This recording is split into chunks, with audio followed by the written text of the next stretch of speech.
I think mental toughness is kind of controlling a game. I kind of look at it as me controlling the game. Controlling the game. I'm a starting pitcher, so nothing happens until I make it happen. And, I was told that when I was in Little League, or whatever, maybe my first year of kid pitch. Say it again.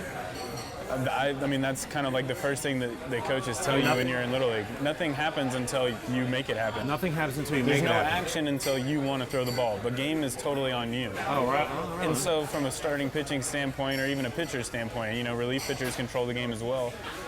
I just think that it's, unique that you're in a position to control the game. Position players, they're at our mercy. There's guys that are doing different things with trying to disrupt timing and all kinds of different stuff. And that's kind of become, a major part of pitching now. And, it's just crazy. So I look at it from a controlling the game standpoint. When the game's getting out of control, how do you get yourself to a place where you can get back to controlling the game? Sometimes the game snowballs and controls you, but how do you get yourself back? How do you flip it back to the other way? Most of us never learned how to train our brains, which is why most of us needlessly settle, struggle, and worse, suffer. My name is Chris Doris, and I want to make brain training mainstream. This is my series, Tough Talks, Conversations on Mental Toughness. I'm interviewing badasses from all walks of life on what mental toughness means to them and their unique approaches to strengthening their minds. Hey everybody, welcome back to Tough Talks, Conversations on Mental Toughness, and I am your host, Chris Doris. Thanks for joining. Today our guest is Major League Baseball superstar pitcher, Garrett Richards. Now, I've known Garrett for the better part of a decade. I knew him before he threw his first Major League pitch. And we're going to talk about that first Major League game because it didn't go the way he wanted it to, and I'm really interested in hearing, and I have a pretty reasonable idea of where I think he's going to go with it. In fact, I'm certain, although we haven't talked about that. I promise you we did not talk about that in advance. But I know him really well because I've been his friend for a while. I had the great privilege of attending his wedding in Cabo a few years ago, and it's crazy that it was already that long ago. And so this is kind of cool. This is actually better than kind of cool. It's extremely cool. This is our first ever live Tough Talks being filmed with a film crew in a public place. We're going over to a nearby, my favorite watering hole, which is called the Hungry Monk here in Chandler, Arizona. And that was his idea. That's where we met. He married a friend of mine. And that's how I know him. So, we've been friends. I don't think of Garrett as a famous pitcher. I think of him as a buddy. But he's a famous pitcher. And that's cool because that's a unique perspective. I haven't had any starting pitchers from Major League Baseball. He's a starter. And he's not starting right now. He plays for the San Diego Padres, which is actually really cool because he just became a Padre himself. He's got a new kid, baby Riggs, who's adorable. And I think 7 or 8 months old. And anyway, he plays for the Padres, but he's recovering from Tommy John surgery. And we're going to get into the details of that because it's not just one. It's not just one injury. It's not just one arm surgery either. So he's had a long road here. And I really want to get into his mind about the relationship between that and mental toughness. So he's good. Not just that, he's going to have plenty to say. I know he actually has worked. I never coached Garrett. He has, however, been coached by the late great Dr. Ken Rea, who was a mentor of mine, and we never knew that until after we got to know each other and started talking about it, and that's pretty cool. So anyway, I'm going to go head over. I got to bounce over across the street and go find him. He's actually already over there. So there's a film crew setting up, and I got to hustle up. So let's go find the dude. Here he is, folks. The man, the legend, G-Rich, Garrett Richards. Brother, cheers. Cheers. Here we are. Cheers. Cheers to you. Thanks for having me. And, well, of course, thanks. This is actually on demand. We established this a very long time ago. It's rude to not take a sip when you cheers. Absolutely. We are here. We have to give a shout-out to our host, Jim Lawley, who's the owner of this fabulous craft beer joint called the Hungry Monk. Here in Chandler, Arizona, where I actually met you. Long time ago. The better part of a decade ago, as a matter of fact. Coming up on that, yeah. So I met you because you married a good friend of mine, a very good friend of mine, the daughter of one of my best friends in the world. Tater. I am one of the few. Tater salad. Tater salad. Your wife is not the daughter of Tater salad. You know how we look at that, though. You know how we look at that. Yes. So Jim Tate and Dana Tate are two of my best friends in the world. Dana's daughter is your wife. Correct. Who, I don't know how many people in the world call her AJ, but I have only ever called her that. Maybe you don't call her that. Too. No, But I think I've never Dana, called her her mom, that. is one of them. But anyway, I call her AJ, Alexis. And so you started dating her a while ago, in maybe 2010-ish, about 9 years ago. And then we met like right over there. Just hanging out. The place hasn't changed. It has not changed. If anything, it's gotten better. So, so since then, of course, since we met, you've gotten married, and of course, brought Baby Riggs. Yes. Baby Riggs into the world. Pride and joy. Yeah, Baby Riggs. Riggs, what a great name for your boy who is how many months old?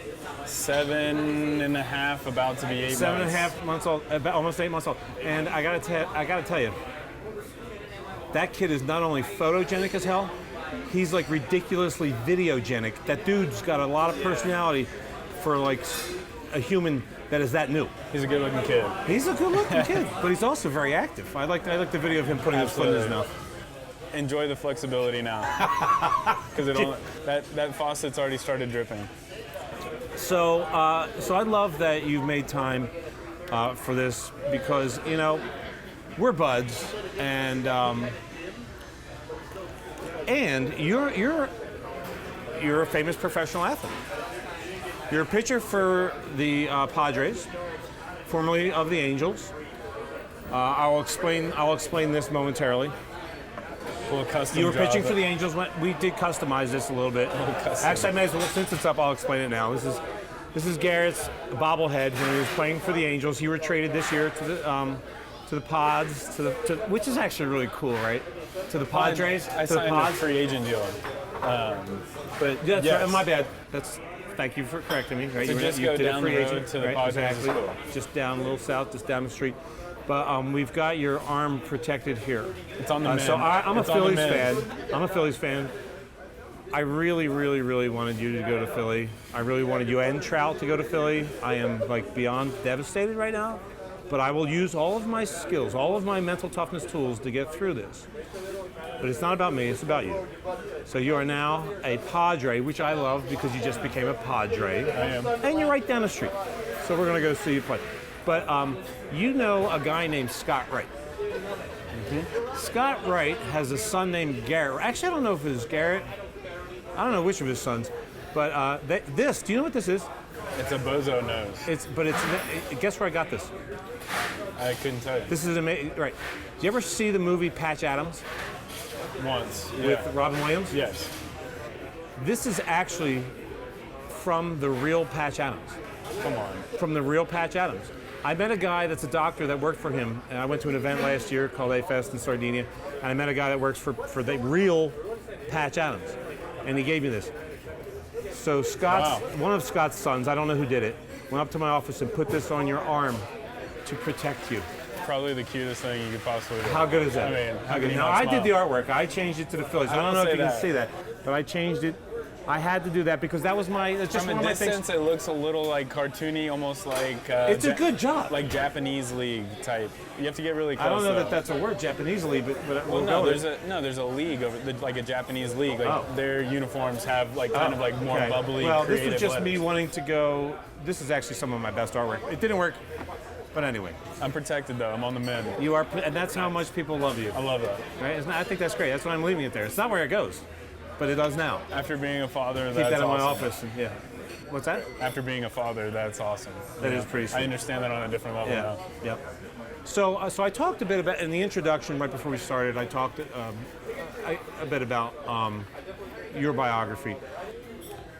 By virtue of you being a major league pitcher, you have to have a unique perspective on what mental toughness means. And I know you've done mental toughness work.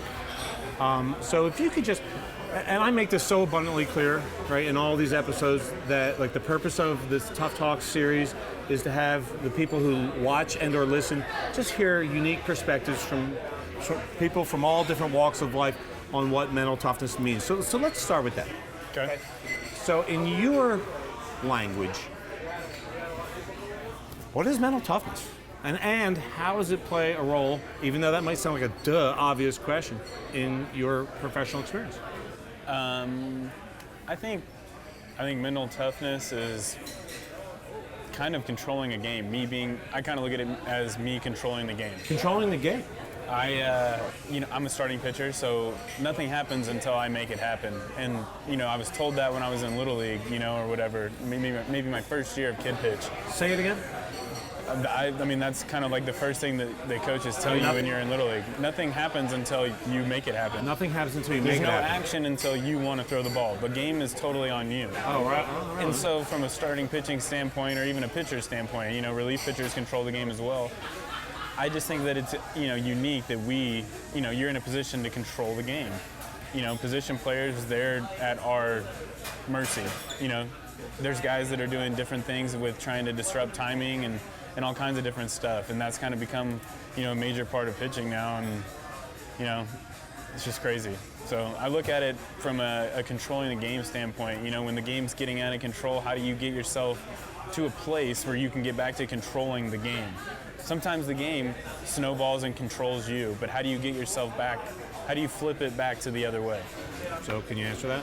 I think breathing is huge. I mean, obviously, breathing. You have to breathe while you're Roger that. Right on. You're in front of 35,000 people. You got to breathe. And controlling your breathing, I think, goes a long way.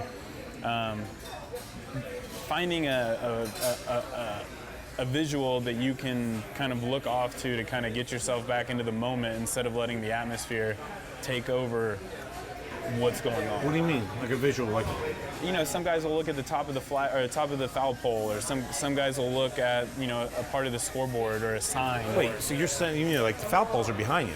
Right. Yeah. Well, I mean, you have to you step off and you gather yourself. So you actually do something like that? Like you pick a spot in the stadium to get your breathing back under control. Oh, interesting. That's a really cool tool. That's neat. So you pick a spot, and that's your spot, whether you're home or away. Yeah. Right. And you go, when I look at that spot, that's me reminding myself to breathe and chill. It gets you back into your game plan that you've already done. Cool. You've done all the work to get back to.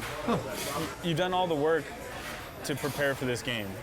So I think by picking a spot to bring you back to the present instead of letting the outside factors create a situation for you, it brings you back to that game plan when you kind of lose it, because we're competing and our brain's going a million miles a minute and there's a lot going on. Yeah. And, you're having to deal with pitch to pitch thought processes, and sometimes you need to take a step back and kind of get back to the game plan. Freaking group. Honestly speaking, do you get nervous? Before every game. I can barely eat on the days I pitch. You can barely eat on the days. I love that you're saying that. The days that I pitch, before I start getting ready, start stretching and getting ready, I'll always have like a peanut butter and jelly, a bag of chips, a string cheese. Wait, that's like your deal? That's and your a bottle staple? of water, and string cheese? Maybe like a yogurt. I call it mom's lunch, and I'll always eat awesome. it. I'll eat it right before I go pitch. PBJ and a string cheese I and just a yogurt? keep it as basic as possible. Because I for one, I don't want something that's going to bog me down out there. I need something light, but I need carbs, but I also need stuff that's going to be sitting light on my stomach. I can't be crushing a burrito or something before I go out there. That'd be bad news, man. I don't know. I don't remember who it was, but the other day somebody was playing in Philly, and it was like his first time as a pitcher playing in Philly, and they said, the commentators, I don't know if it's true or not, but they said that he ate a cheesesteak pregame. A cheesesteak. It's rolling the dice, man. That's a dicey move. That's a really good move right there. That's a so you do get nervous. Meal. So you've been a professional. Well, you actually, because you've been a professional for longer than this, but your actual MLB debut was in 2011. So it's 8 years ago. So you're used to being pro. I assume you take it for granted. How long was this your dream? I don't think it was ever not my dream. I don't think I can ever remember not playing baseball. I think, when I talk to my parents, I was always a kid that had a ball in his hand. I was always, trying to get my dad to take me outside and play wiffle ball with me and play catch. And it was always a constant in my life. I never not played baseball. Yeah, but was it all? But can you remember when? Was there ever a day, where you're like, yeah, I want to go pro? I think, like I said, I think it's just been a mindset ever since I've ever known. I mean, Pro though. yeah, there's never been another thought. So you were a professional baseball fan as a kid? You used Absolutely. to watch? So who did you like? Who did you watch? I get home from school, the bus would drop me off like 3:30, and the Cubs always played day games, so I'd watch the Cubs on WGN, and then on TBS, the Braves would play, so I'd watch the Braves play, and that was when they were doing it, man. That was the the 90s when they were killing it, bro. So that was kind of my thing, man. I don't know, I just always watched baseball. I was always interested in baseball. My dad's a huge baseball fan, so it's kind of a constant, as far as it wasn't hard for me to love it, So basically we're saying for as long as you've been in baseball, you've wanted to be pro. You did it. You did it. That's a really rare thing. Right, and this is something I feel is important for our audience, is to slow down to talk about that. Like that's actually amazing. Like very few people materialize that kind of goal or dream. Right? Now, I started this by saying you've been professional for 8 years. You've been in the major leagues for 8 years. I guess maybe you're a professional a little bit longer than that, but you're major leagues, right? About 10.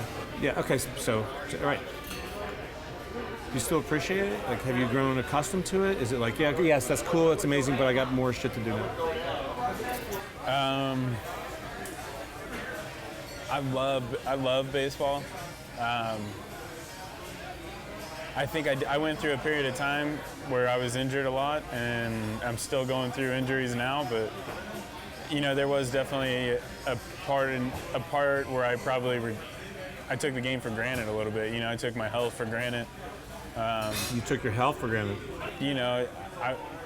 Were you ever injured as a junior athlete or a college athlete? Dude, we're gonna get to the injuries in a second. I had never broken a bone in my body up until I blew out my knee. You still haven't broken a bone then. Yeah. I don't believe in that bullshit anyway. But you hadn't had a significant injury. Right. Okay, so we'll get to the injuries later. That was a totally. But the question is are you still in appreciation? Do you now? Now? I think more than ever. Obviously I'm going through this process and I can't wait to get back. But I think going through all the injuries and kind of going through the ups and downs of it made me appreciate the game more and made me appreciate what I get to do on a daily basis. I love that, and I want to really elaborate on that with you in a minute. Sure. Okay. We have to talk about that because there's so much great value in that because you have been plagued. And that's sort of a victim-y term, but whatever. It's true. You have had a string of injuries that is like Jesus. Are you like what? An unusual amount. And what, yeah, right. So, but before we get to that, I want to talk about your debut. Okay. And I knew you before you debuted in one of the most amazing, iconic locations to play baseball, to pitch, the Mecca. to start. The Mecca, you called it, yeah. Yankee Stadium. Which is cool. Yeah. Looking back on it. To put it bluntly, you got shelled, right? You gave up 6 earned runs in 5 innings, right? Yeah. Yeah. At the end of the game, you know what your ERA was? I couldn't tell you. 10.8, I can tell you. Hey, but you know what? 10.8, dude. To make it 5 innings in your debut, though. I'm not ripping. I'm trying to paint it. Yeah, I know. Cheers. I'm not trying to be a dick over here. I'm just saying. I'm setting this up because it was not what you wanted. What? I mean, obviously not. No, of course, right. Right. It wasn't the start that you wanted. I was sitting here. I was sitting here. I was gonna say. I was sitting right over there with a whole bunch, with your family, right? I'm like, oh. So let me ask you a few questions about that, okay? How did you feel after you got pulled? Maybe that's like a stupid question, but I want you to go back and really, because what you've done with it is the point of all this line of questioning, by the way. I think I went and I sat on the bench, obviously, and I had known that, I had had a super not great start, but, there were some shining moments, there were some cool things that happened. But obviously, when you first come off the mound, you kind of you're coming out you're coming out not with a lead.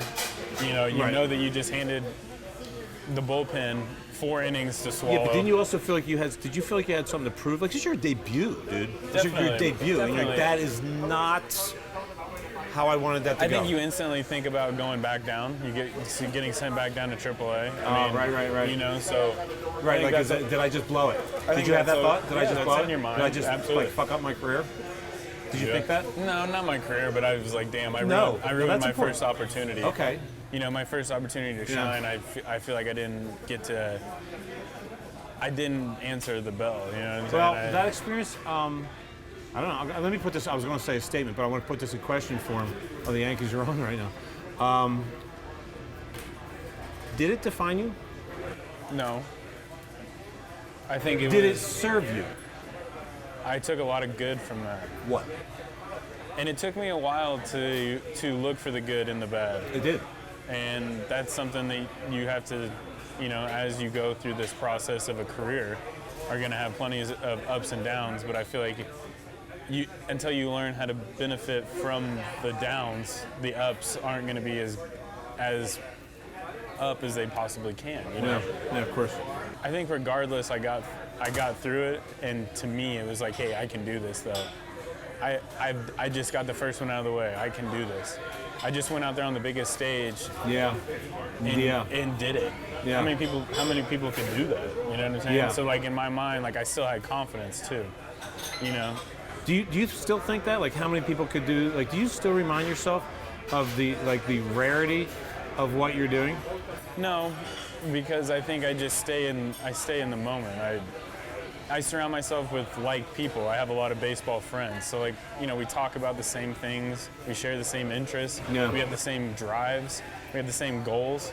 You know, I'm around a lot of like me people. But let's get right. Let's go into like some real. So, I am assuming that in order to become, this is not an assumption, this is a fact. In order to become a professional athlete in any sport, you have to have some mental toughness. Without a doubt. Yeah. So you, when in your career, at what stage, whether it's Little League or at Oklahoma, you're a Sooner, right? Absolutely. That's pretty solid squad. Not bad. Yeah. Or high school, Edmond, right? Went to Edmond. Like at what point in your career did mental toughness even become a thing? I think when you get to the point where you have to do things you have to do things that you don't want to do to get to where you want to go. Okay, like when's that? Nobody likes to run. Nobody likes to lift. Nobody likes So to it's make not the Little League. sacrifices. Huh? So it's not Little League. No. I would say in high school. I'd say once you got to high school, you know, you kind of gain a little bit of an edge. Your body starts to fill out a little bit. You start to kind of come into your own. Oh, yeah, of course. Thank you. Right here. Absolutely. No, right here. Oh, okay. Good to see you, brother. Yeah, no, That's the Greg I asked you. I think until you get to, you know, a more competitive stage, I don't think the game's still just fun. It's just a game, you know. When you're in middle school and when you're playing on little league teams with your friends, it was just a game that you played, you know. I didn't treat it as seriously as I did when I got to high school, you know, because then the next step is college, you know, and I'm always worried about the next step. I never got too far ahead of myself. I just knew what the next step was. The next step was to go to college, so I wanted to earn a scholarship. So that was my goal in high school. So you work towards that. You make the sacrifices, you know. A lot of time spent playing baseball versus, you know, doing what everybody else is doing, going to the lake, whatever, you know. During the summer, we're playing baseball, you know, and I think that that's something you either want to do or you don't, you know. And I think the ones that stick with it and have a true passion for the game they're the only ones that make it in the end, you know. A lot of sacrifice. You and I have a late great friend in common, Dr. Ken Rea. Dr. Ken, so he was would you say that he was your mental coach? Right? He was the coach for the Angels? Yeah. Right, and he was a mentor of mine. I've told you the story a million times. It's amazing. I'm not going to tell the story here, but I'll just summarize it by saying what an amazing freaking human. who stood up in a moment, and I don't want to tell the whole story, but it's like this was a moment at the beginning of my career where I was like embarrassed by somebody. It was a great first impression. It was the most amazing first impression where he, like a guy, a sports psychologist, sort of embarrassed me, shamed me a little bit when I was in graduate school. Ken overheard it and he said, "Come on, man, come here. I'll tell you everything you want to know." And I'm like, "Wow." And I pledged. And I've kept this pledge so far. I'm going to be that guy. I'm going to be like that. I'm always going to be like that. Paying it forward, man. I'm definitely. I thought of him this morning. Somebody sent me an email. He's a student in Indiana. I haven't even talked to him yet. Sent me an email. He's like, "I want to learn more about sports psychology." Instantly thought of Ken. Okay, so Ken I'm totally do. talking. I'm calling this kid. That's what Ken would do. That's exactly what he did. So can you tell us about the work that you did with him? Me and Ken did a lot of visualization. Yeah, he's big. That's such a powerful freaking tool. Visualization, controlling the breathing. Making sure that when you're on the rubber, you mean business. If you don't mean business, get off the rubber. Speaking of the pitching rubber on the mound. So,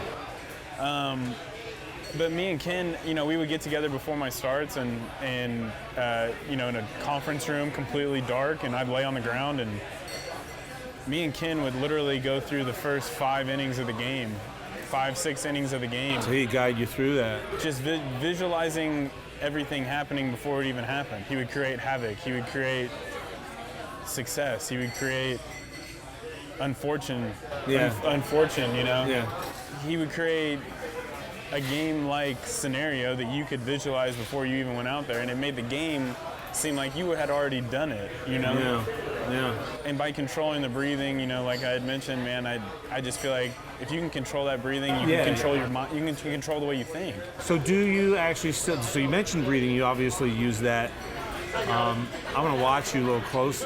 I want to see if I can see you breathing. You take big old deep breaths, or you just kind of just making sure you're breathing. Some are more noticeable than others. Yeah. So, do you use imagery still? Visualization. Yeah, same thing. Yeah. No, I mean, I think I go to bed every night before my start, the day before my start, kind of envisioning what I want to happen.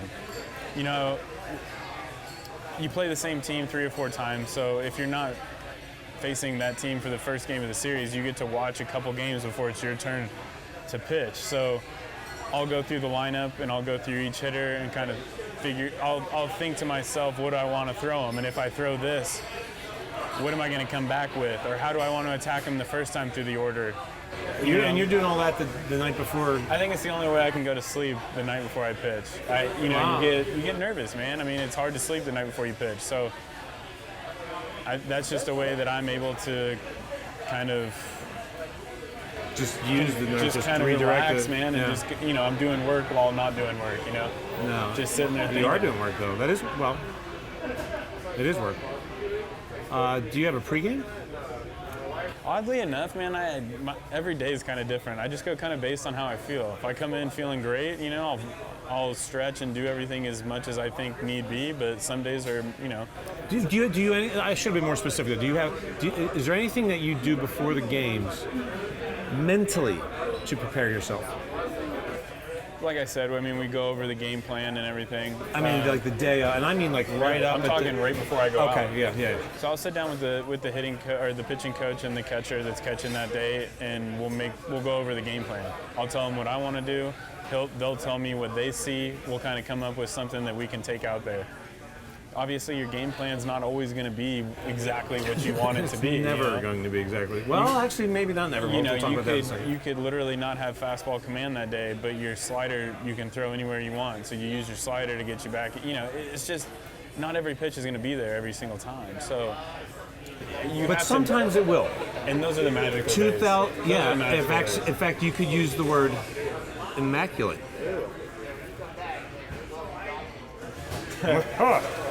2014 Astros.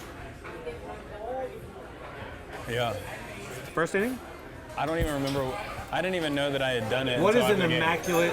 What is an immaculate inning? An immaculate inning is 9 pitches, 9 strikes, 3 strikeouts.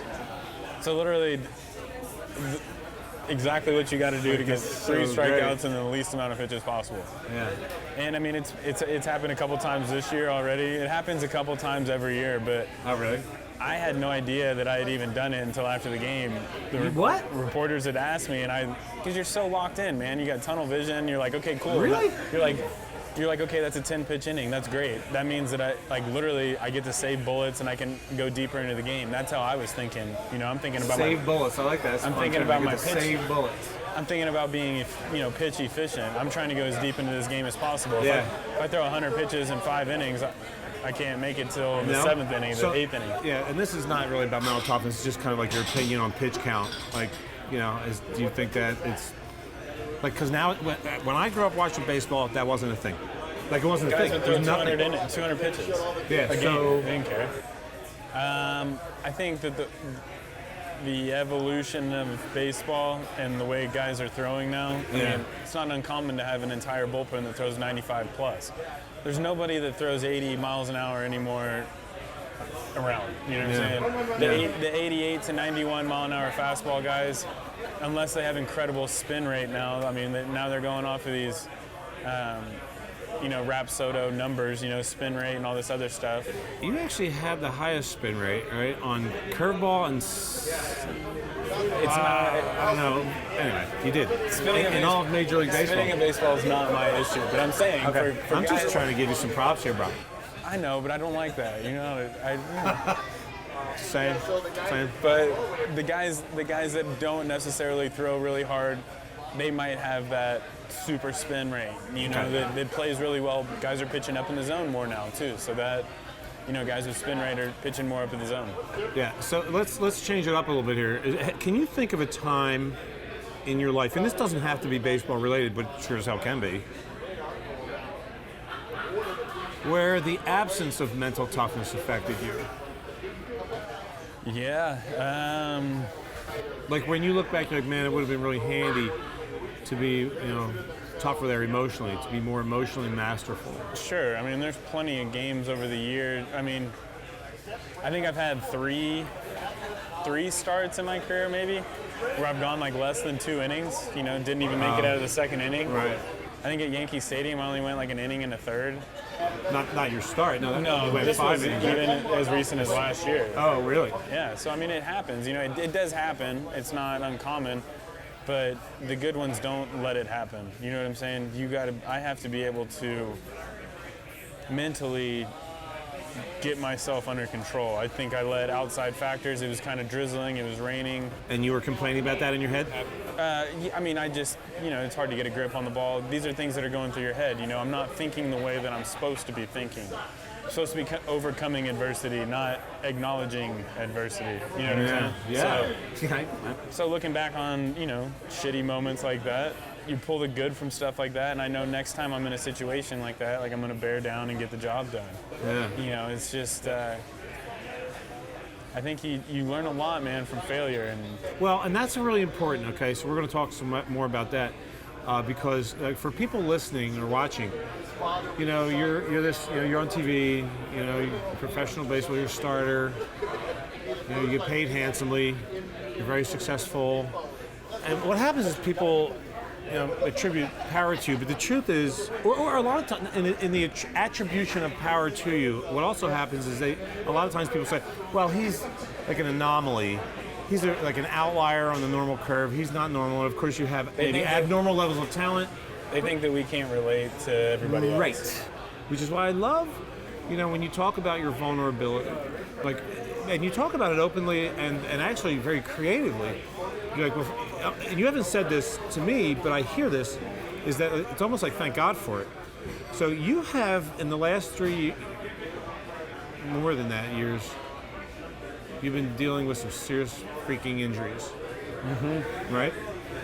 What was the first, 2014 2014 was the knee deal. About This my knee. freaky, weird ass, I was here watching you on TV tonight for that goddamn game too. Covering first base. Going Fenway Park. to cover first base, and you went down and you screamed bloody hell. You were screaming, and we're going, oh my God, Yeah. what in the actual is happening to him? Yeah.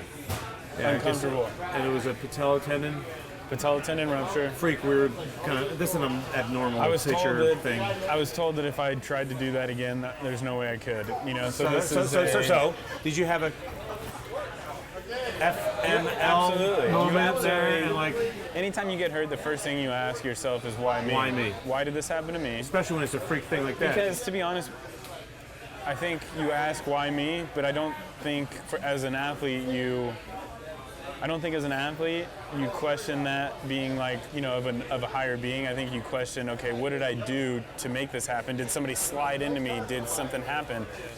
But mine's a non-contact, man. I'm running over first base, getting ready to square up for a backside double play. You know, as soon as I started chopping my feet, you know, felt Boing. like, yeah, you know, I feel a pop and see you later. So I guess it's hard. I wouldn't say it's harder, but I think it's more difficult to understand weird, freakish stuff like that. So how did you make sense out of that? I looked at it as an opportunity to get better. When? Mentally, Like, how much physically. time passed before you're like, all right, we're gonna create something out of this? You go through a good. So I was in a straight cast for about 8 weeks, so 2 months. So you were locked up. Locked in, and then after 8 weeks, they kind of started moving the degree on it, so you start working on the range of motion again, and that's obviously not comfortable whatsoever. I mean, And how long were you out for that? From that? that takes a little while, another couple months. So I'm saying, And then when would you say your attitude turned on? It's like, all right, enough pity, fucking party over here. We're gonna use this. I think I think the first couple months you obviously are kind of out of it. You can't really do much. Yeah. You're on the couch, you're watching Netflix, you're killing it. You know, that only lasts for so long before you're just like, God, I got to get moving again, you know? I think as athletes, you know, like breaking a sweat on a daily basis is like kind of like second nature to us. And like if I go a day without like getting a sweat in or like at least just feeling myself move a little bit, you know, you start to get a little bit, you know, agitated, I think. And, you know, you go 8 weeks without moving, it sucks, man, you know? So you're just... Okay. But you turned it around at some point. I looked at, from the get-go, they told me that it would be about 8 months before I got back, you know, fully healthy. And so I blew out my knee in August of 2014, and 8 months from then was going to be April. So I really, really worked my ass off that offseason just to come back on that 8-month mark. And sure as shit, man, I only missed one. I missed the first go-around of the year, but we had an off day, so it didn't really, you know, it didn't affect anything. Yeah. I ended up throwing like 32 starts that year, like 200, most innings I've ever thrown, 210 innings. You know, it was a little bit, I'm pitching on kind of 1.5 legs. You know, it took a little while for that to kind of gain full strength and kind of come back to normal, but I don't know, man. I think I had such a great year in 2014. I just didn't want to like lose that momentum, you know. So I really wanted to make sure that I was back for 2015, and I was. I did it, you know. Back in 8 months. Roger that. And then 2016. 16. Elbow, halfway through the year. I first felt it on opening day. Cubs were coming in town. Oh, wow. So I threw opening day against the Cubs. And then that night, you know, my elbow just, it felt really tight and abnormally weird. Like it like uncomfortable, you know, like it had never before. Next day, it kind of calmed down. Were you scared? Were you like, something's up? I was definitely worried. I'm like, you know, this is abnormal big time. Like, this isn't right. Did you ever think? I thought it was like a flexor tendon or something. Okay. I didn't think it was necessarily my UCL. Okay. Come to find out, you know, when these other muscles start kind of acting up, it's because that thing's damaged. So, that yada yada yada. I needed to get this thing fixed. Yeah. So I ended up doing the stem cell rehab for half the year, came back at the end of the year, everything was great. Just throwing hard, you know, didn't skip a beat. Went into spring training the next year, everything was great, everything was fine. 2017, opening day 2017, my nerve. I have a nerve in my bicep that shuts down. You know, I've only known 2 other people, there's only 2 other people that have had this happen to them. One of them happens to be my good buddy Michael Kahn, who had happened to him and he came back from it. And then prior to that, there was only, I think, Brad Penny and maybe one other guy who ever had this happen to him. And it's kind of something that just takes time. There's nothing you can really do. Did you go back into the God? Yeah, why I mean, how can you not? When's this going to end? You know, you get rid of one injury, another one flares up, and it's just like, on top of that, it took a while for us to kind of figure out what it was. So it was kind of in limbo as well. You know, it's the uncertainty. What is this? Why is this not working? You know, going and doing tests all over up and down the West Coast, trying to figure out what this thing is, and just happened to be a nerve that needed to regenerate at its own pace.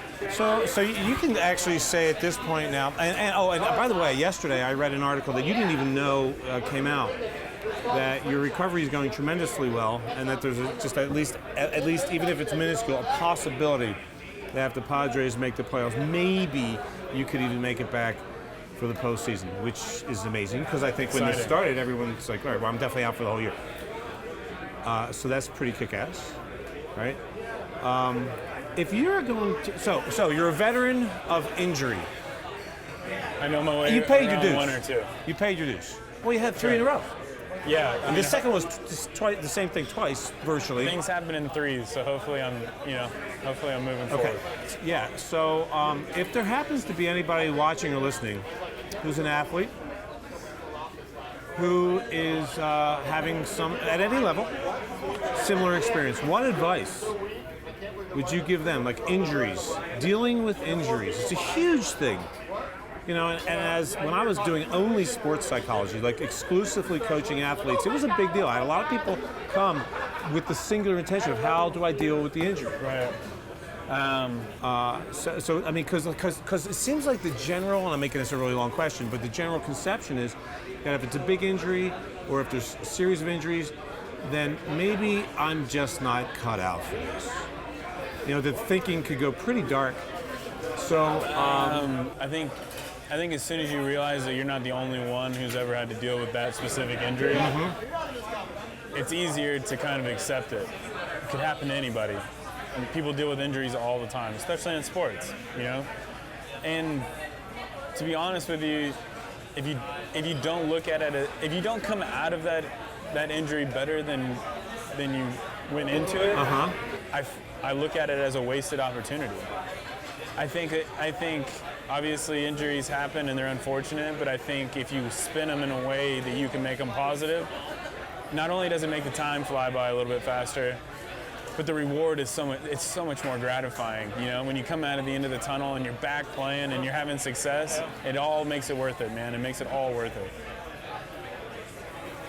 provided, of course, it's not a career-ending injury. So, obviously, I mean, but when it's not, obviously, yeah, but I know. But there might be people listening who's like, yeah, well, yeah, good for you, but mine was career-ending, and I got to be sensitive to that because that's a possibility too. Yours had not been career-ending unless you maybe thought they were. But I think you can apply that attitude to everyday life as well.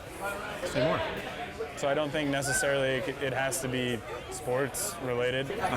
You know, you could make an injury could be anything that happens to you in real life. Not necessarily an injury, but an unfortunate something that you have to deal with. You have to overcome a shitty hurdle in life. Right. You always can spin it in some positive way. I love that. I love that a lot because I like to say that every set of circumstances can be leveraged for individual or collective gain. You can create excellence out of every circumstance, but only if viewed masterfully. And that's obviously how you're doing that, right? It wasn't always like that, though. You know, you definitely have to. I feel like until you acknowledge it and you accept it, then I don't think you'll ever get to that mindset. No, I agree. Right, as long as I have a problem with the problem, I'm never going to grow from the problem. It's easy to dwell. You know, anybody can dwell.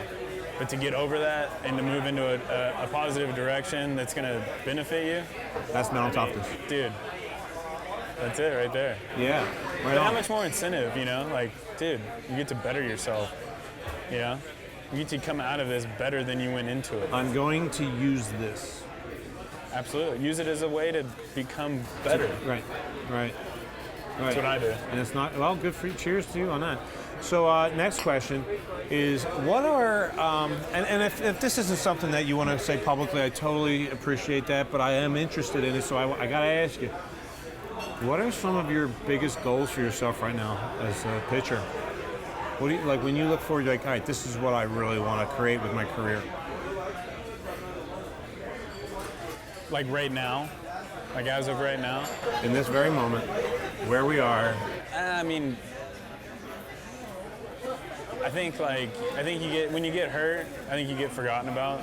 You know, I think you kind of disappear. You disappear like a ghost. You know, people still know who you are, and people know like that you're. But they haven't seen you on TV. You haven't been in the rotation for a while. People know where you are and what you're doing. But you're not like on anybody's mind. You're not in anybody's mouth. People forget about you. You know, and I don't even need that to be. I don't even like. That's not like I don't need that self gratification. You know what I'm saying? I don't need to hear people talking about me. But it also is a motivational drive, and it kind of angers me that you just drop off that fast. You know, you could be so successful and then be totally forgotten about so fast. Well, that's very interesting because you bring up the word success. So, to you, as a professional pitcher, I mean, what is success to you? How do you define success for yourself? Being a good teammate. What's that? Being a good teammate, being a guy that your guys can depend on, man. You know, I don't think I get more hyped and more motivated to pitch a game than when I come in the locker room that day and everybody's excited because I'm pitching that day. Or the night before when people are like, hey man, when are you pitching? I'm pitching tomorrow, and everybody's like, hell yeah. That gets me going, you know? Having the respect and having the confidence in your teammates is the ultimate, dude. When people know that you're pitching and then they know that they got a great chance to win a ball game, that fuels me. You know what I'm saying? And that makes me want to be as good as I can be for them. You know what I'm saying? And I think if you put it all on that, then it kind of takes the pressure off a lot of the other stuff. You know what I'm saying? I think if you just make it about the team, make yourself accountable, man. You know, be a guy on your team that people can depend on. Sure, we're gonna fail. We're gonna fail. We're gonna fail. It happens. We're gonna fail. But even in failure, if your team still has confidence in you, that speaks volumes. They see what you do behind the scenes. They see how hard you work. They know that you go about your business as a professional. Yeah. I think just having that respect of your teammates goes so much further than people think, you know? If a guy's working really, really hard and he's still failing, he still has the respect of his teammates. You know what I'm saying? When you're not pushing yourself, that's so great. It's so easy to blame failure on that because 9 times out of 10, that's the reason why. Yeah. Am I right? No, well, I love this so much. There are a few outliers who can just go out and do it. You know, there are those people out there too, but those are I can think of a couple. Those are God-given talents, man. That's not where I was going to go with that. The ones I was thinking of weren't very likable. And what I love about your answer is that it's not about you. That's really fascinating because it's us. You know, and you're using the us as inspiration for you. It's not all, I hope I do good. I hope I do good. That was I hope I don't fuck up. That was learned at the University of Oklahoma. Oh, really? That's when I learned, obviously, in high school, you're close with your team and you want to win, and obviously you have the same common goal, and you're your brothers.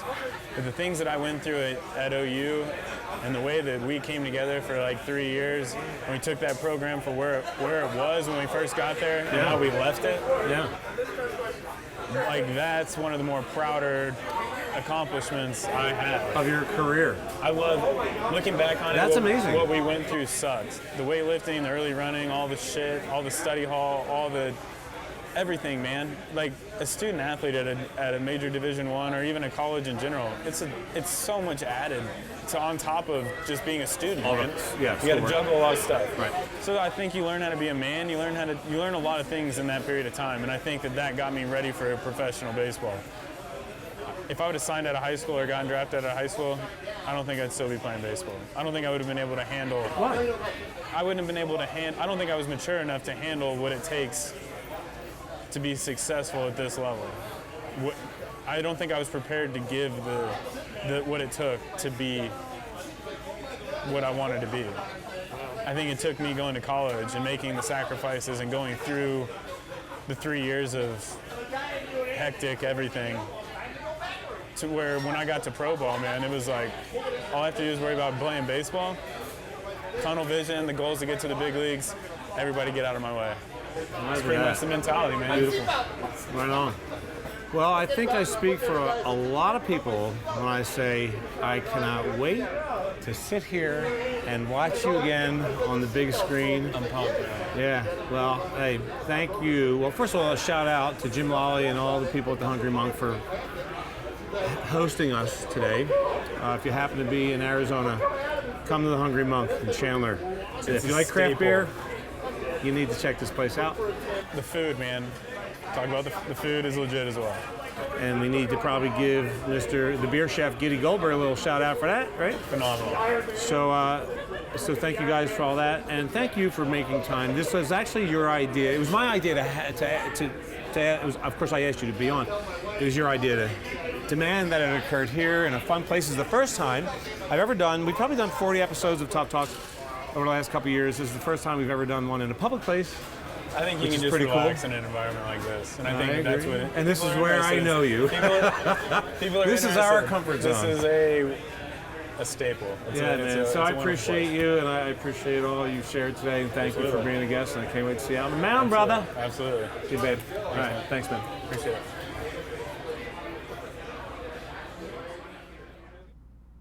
Well, here I am back in the captain's quarters. That was pretty cool. That was really fun. That was actually his idea, was to go over to the Hungry Monk. That is, in fact, where we met, as we mentioned during the interview.